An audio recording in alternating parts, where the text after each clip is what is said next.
Hello, I'm live. I woke up at 3 a.m. this morning and knew that I needed to record this video. It's one of those weird voices in the back of your head that tells you things occasionally. You realize it's an instruction, and I couldn't ignore it. And I apologize for the sound effects. No, I do not have that virus. Not that you'd catch it from me now. I have, however, been down with some kind of leprosy, which has sort of kept me from doing this. I wish I'd recorded this last weekend, actually, because after all, it was last week that was the week from hell, when everything was just changing at a crazy rate. But I had to scramble and run down to Toronto to fetch my daughter. She studies at university there, and at the beginning of last week, obviously coronavirus was hot in the news, but she had no inkling that that she wasn't going to end up finishing her term. And then every day things seemed to change. And by Thursday, she realized that, oh, I might not be finishing my term. By Saturday, it was get out of here now. So I had to scramble and run down to Toronto to fetch her, and then fetch her back. And by the time I got back, I had a raging virus of some kind. Not that one, but of some kind, which has sort of kept me under the weather all week. But the question that's on my mind is one that you're almost definitely thinking. You can almost guarantee that at some level of your brain you're thinking. The best questions I'm always apt to drive home are the ones that are very, very difficult to answer, or are best answered by an even better question. But there is another kind of question that is really, really worthwhile asking. And it's a question that you're terrified of asking because you know what the answer is. You don't want to admit it. And the question that I'm thinking of particularly right now is, when is all this going to get back to normal? When's everything going to calm down? When's the virus going to settle down and we'll just get back to life? We'll be able to get back to work.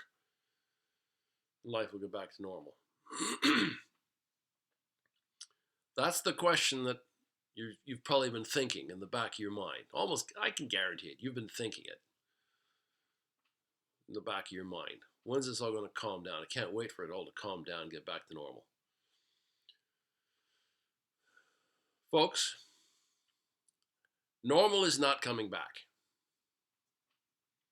Uncle Norman, Auntie Norma, they're dead. They're moldering in their graves. They're not coming back. All right? All the... You know that. It's and if in fact I'm wrong, well, great, it comes back. We go back to normal. Everything, it's fantastic, big deal. But I think you sort of know, and so do I, that it ain't. This isn't. We're not going back to normal ever. The world has permanently, irreparably changed. Face up to it. Governments around the world, well, I haven't checked around the world. I'm a little too lazy for that. But certainly governments that I tend to hear most about. I'm here in the province of Ontario in Canada, so I hear about quite a few provincial governments, the Canadian federal government, the Americans south of the border, the UK. I hear a bit about Italy, tragically. The Italian government are all desperately taking measures, trying to reassure people, don't worry, you won't lose your house because you haven't been able to pay your mortgage. You won't be thrown out of your flat because you can't pay the rent. We'll take care of you. We are organizing new money. We're magicking new money out of somewhere. Key word there, magicking. You can't magic money. And you'll survive. You'll be able to get back to normal, and this will all tide over. Well, in a roundabout way, they're lying, but maybe that's a discussion we should have for another time. Just face up to the fact that normal is not coming back. All right, the life you have been living up till now, that in which the level of panic, that how did Thoreau put it? Most people are living lives of quiet desperation. Okay, that quiet desperation that you've been feeling. Okay, you've just been sort of just keeping it below the water level, sort of right about here. All right, it's now up here. And that's where it's going to be for a while. Live with that. There's no getting around it. That's the kind of question that is worthwhile asking. It's the question you're terrified of asking yourself because you sort of intuitively know what the answer is and you don't like the answer because it means change. That, of course, is the one thing we all fear more than death, is change. Well, life has just changed irreparably. It's going to keep changing. Everything in my gut tells me that the coronavirus thing is actually only the first of probably a chain of crises that we're I think it's just possibly the early tremor. We like to think it's the big earthquake. I think it might just be the early tremor. I can opine a little bit here. The fact that it's so big in Italy is scaring me because the Italians, or the Italian government, has a debt crisis that makes the Greek debt of about a decade ago look like child's play. And it only will take, a few defaults on debt repayments, or maybe an announcement that that Italy is simply going to revert to the lira, go back to the lira. Apparently the lira is being used. Old lira notes are being used as underground money in certain quarters. It only takes something like that to suddenly cause a lot of big banks in Europe to default, and then we're back into another banking, or I'll call it a financial crisis. Okay, that will make 2008 look again like child's play. So this coronavirus striking the Italians disproportionately is worrying.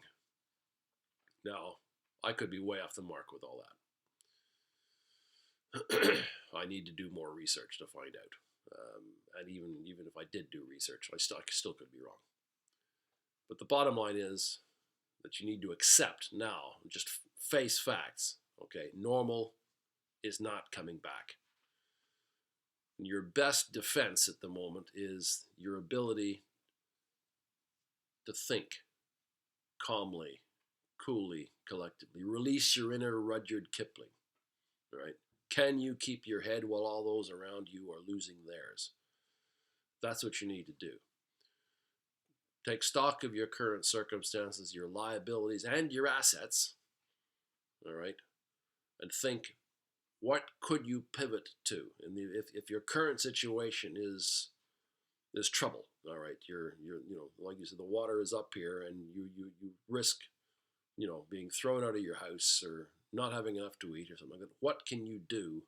What can you pivot to quickly? Pivot is literally what you do when you're dancing, right? Or any kind of physical movement. You're facing that direction. Oh, there's a saber-toothed tiger in my way. This way.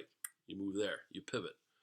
It's not a jump across a great divide. It's just literally budge. What can you do that will allow you to at least survive another stretch of time, short stretch of time until you can take stock then, and maybe you'll have to pivot a few times. All right. But the ability to keep your head, keep cool, stay flexible, pick intelligent, wise voices to listen to, and drown out the rest. Don't listen to the news too much. I know that temptation is huge to, want to find out what the latest happenings are. What are the latest infection rates and death rates? Don't, you can do that. You probably do want to do that at least once a day or something like that. But don't, for heaven's sake, have the news switched on all day long. You'll just go frantic. Check in with it periodically and then limit it. That's it. Okay, I know what's going on today. I'll find out what it is 24 hours from now or 48 hours from now, something like that. Because people who are on those news channels, particularly the ones that are broadcasting 24-hour nothing but coronavirus news, all right, they're paid to keep your eyeballs and your ears locked on them. That's how they make their living. So they're going to create airtime. They're talking heads. It's their job to fill space, whether there is newsworthy stuff to present or not. Yeah, you could argue, okay, there's a fair amount of newsworthy stuff to present right now, but not for 24 hours. No, not 24/7. All right, so check in with them periodically, and then say, right, enough, go. I've got life to live. I've got decisions to make. Kids got to, well, they can't go to school right now, I guess, can they? But you've got stuff to do. Great, busy yourself with that. So that's the question I guess I want to ask today. It's, when is normal coming back? It's not. Not. Accept that now. Cool. Kirk out.